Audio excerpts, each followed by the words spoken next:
Allez, on est parti sur deux petits exercices matinaux autour du principe min-max. Premier exercice, vous montrez que si S et S' sont deux matrices symétriques, réelles évidemment, de même taille, alors lambda 1 de S plus S', donc lambda 1, je vous rappelle que c'est la plus grande des valeurs propres, est inférieure à lambda 1 de S plus lambda 1 de S'. Voilà. Bah oui, comme application du principe. Une autre application moins attendue, trouver A, B, C, d'accord, des réels, tels que la fonction de R dans R qui a X associe A cosinus carré X plus B sinus X cosinus X plus C sinus carré X, atteint son max en pi sur 3. Et il faut trouver A, B, C en fonction du minimum de la fonction, petit m, et de son maximum, grand M. Évidemment, petit m et grand M existent puisque c'est une fonction continue, périodique, voilà.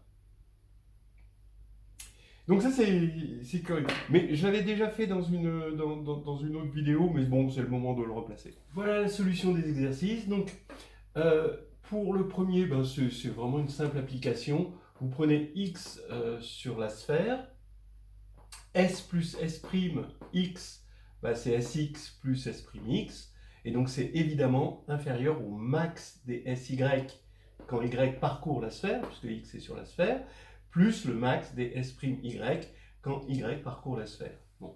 Donc maintenant je prends le max à gauche, et le max pour x parcourant la sphère de S plus S', qui va être inférieur ou égal forcément à la somme de ces deux max.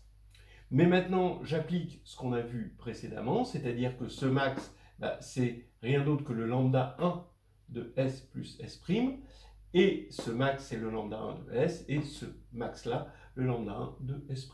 Donc c'est direct. Et vous voyez que c'est pas du tout évident a priori que ce soit vrai. Il a fallu quand même passer par les formes quadratiques. Donc vous remarquerez que même si S et S' commutent, on n'a pas forcément l'égalité. Regardez par exemple pour S et S', deux matrices diagonales, vous faites la somme des matrices diagonales. Voilà. Alors après cet exercice, trouvez ABC tel que ceci atteint son max en pi sur 3 en fonction de son min et de son max. Et ben, on remarque que tout simplement que ça c'est une forme quadratique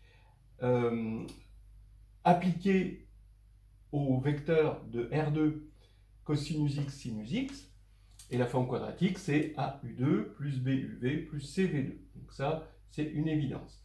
Maintenant, une autre évidence, c'est cosinus x sinus x, bah, c'est la sphère de R2, c'est-à-dire le cercle, l'unité. Et donc, ce max maintenant, puisqu'on est sur la sphère, bah, le max, c'est rien d'autre que lambda 1, et le min, c'est lambda 2, où lambda 1 et lambda 2 sont les deux valeurs propres réelles, forcément, de la matrice symétrique associée à la forme quadratique dans la base canonique, c'est-à-dire A, B sur 2, B sur 2, C. D'accord? Voilà. Donc maintenant, puisque le max est atteint en pi sur 3, ça veut dire que le vecteur correspondant à lambda 1, E1, le vecteur normé, c'est cosinus pi sur 3, sinus pi sur 3, donc un demi racine de 3 sur 2.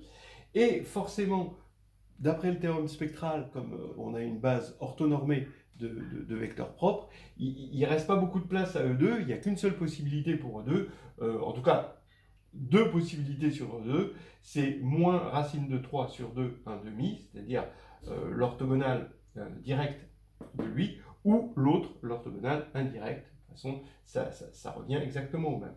Donc ici, je vais prendre pour E2, moins racine de 3 sur 2, 1 demi. Ça va correspondre, ça va être le vecteur propre, forcément, pour la valeur propre lambda 2. Ce qui me fait une matrice de passage entre la base canonique et la nouvelle base E1, E2. 1 demi, racine de 3 sur 2, moins racine de 3 sur 2, 1 demi. Donc j'écris mes deux vecteurs comme ça en colonne.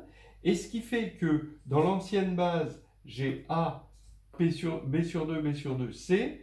La nouvelle base, étant donné que E1 et E2 sont des vecteurs propres on a M0, 0, petit m, des vecteurs propres, voilà, ils sont... Et maintenant, alors j'applique comme ça, c'est l'ancienne et ça c'est la nouvelle, et ben je vais mettre P-1, et là transposer, et là P-1. Mais comme P est une matrice orthogonale, parce que les E1, E2, c'est une base orthonormée, bah, P-1 transposé, c'est P, et P-1, c'est P transposé. Donc ça fait quelque chose de très facile à calculer, et on vérifie à la fin, quand on a fait le calcul, qu'on a A égale grand M plus 3 petit m sur 4, B égale racine de 3 sur 2, grand M moins petit m, et C égale petit m plus 3m sur 4. Et voilà, ça marche très bien. Bon, c'est un exercice un peu magique quand même, hein, voilà. Alors, nous voilà arrivés au vrai théorème du min-max, qui s'appelle aussi théorème de Rayleigh, hein, voilà, je vous le signale, et que je vais appeler ici théorème 2.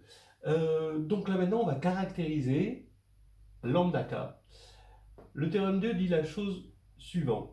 Soit S une matrice symétrique réelle, d'accord, NN, de taille n.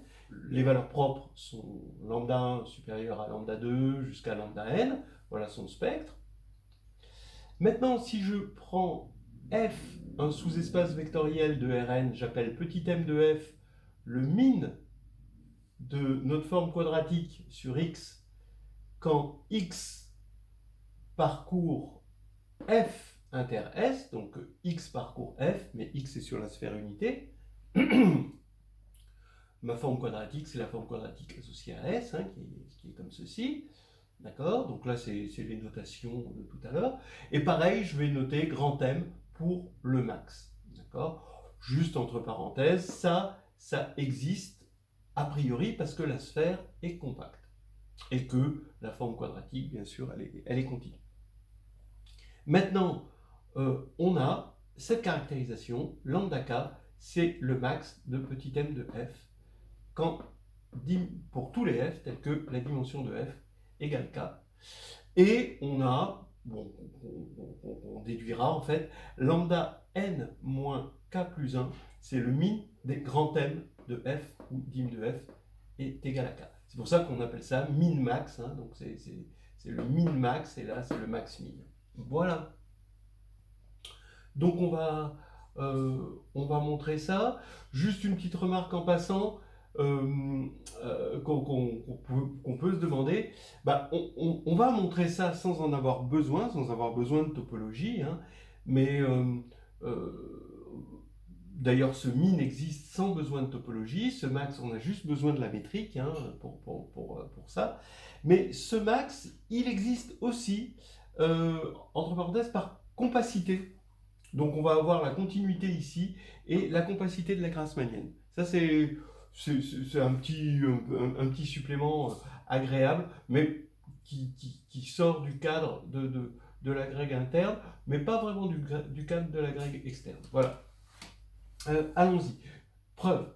Je vais poser WK, le sous-espace engendré par EK, EN. Alors les EI, ce sont des vecteurs propres pour les valeurs propres lambda i. Ils forment une base orthonormée assurée par le théorème spectral. Hein, donc ça, c'est quelque chose qu'on sait bien. Maintenant, la dimension de WK, c'est n-k plus 1. Je vais prendre f de dimension k. D'accord? Et maintenant, donc je fixe f de dimension k. Et je vais avoir que la dimension de f inter WK est supérieure par la formule de Grassmann à k plus n-k plus 1, dimension de W, moins la dimension de l'espace total. En fait, dans la formule de Grassmann, c'est f plus, on a une égalité avec f plus WK, mais là, j'ai une inégalité avec la dimension de l'espace total, c'est-à-dire n. Et donc, ça veut dire que c'est supérieur à 1. Si la dimension est supérieure à 1, c'est qu'on peut trouver un élément x non nul, et quitte à le diviser par sa norme, ce qui fait qu'on ne change pas d'espace, et bien donc x il est non nul dans f inter WK, et en divisant par sa norme, il est sur la sphère.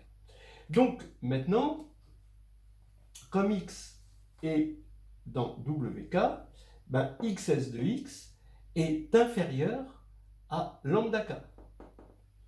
Alors, je vous ai mis ici la petite formule qu'on avait déjà utilisée. Hein. Si x c'est somme de i égale 1 à n de xi ei, ben xs de x c'est somme de 1 à n de lambda i xi carré.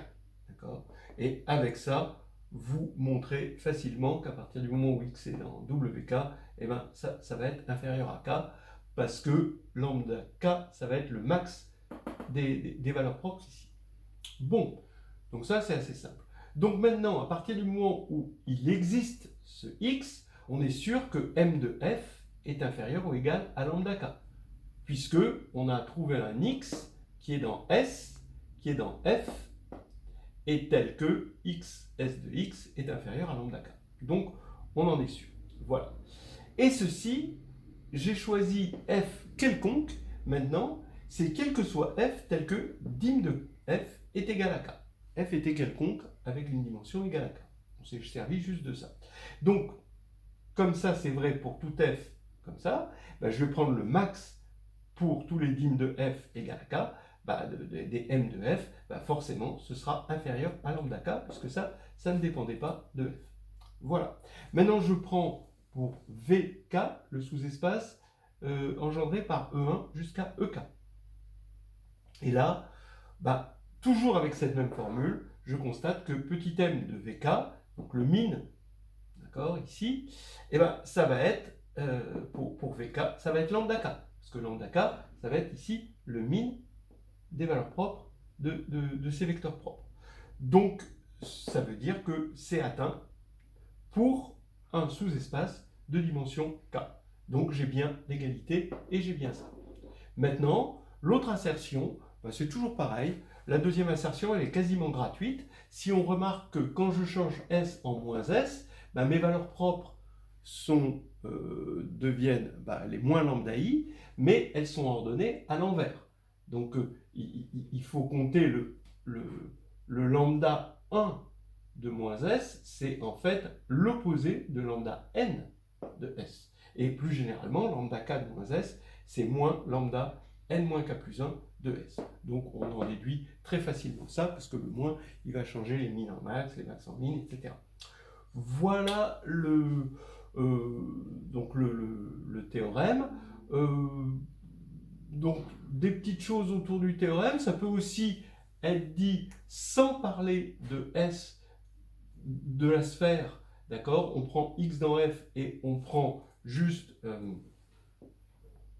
dans ce cas-là, x, sx sur xx, mais il faut prendre x dans E, dans Rn, mais moins 0 quand même, hein, d'accord? Donc ça, entre parenthèses, ça s'appelle le quotient de Rayleigh. Voilà, et ça c'est le théorème de Rayleigh ou le principe du min-max, etc., etc. Voilà, on va en voir quelques petites applications sympathiques.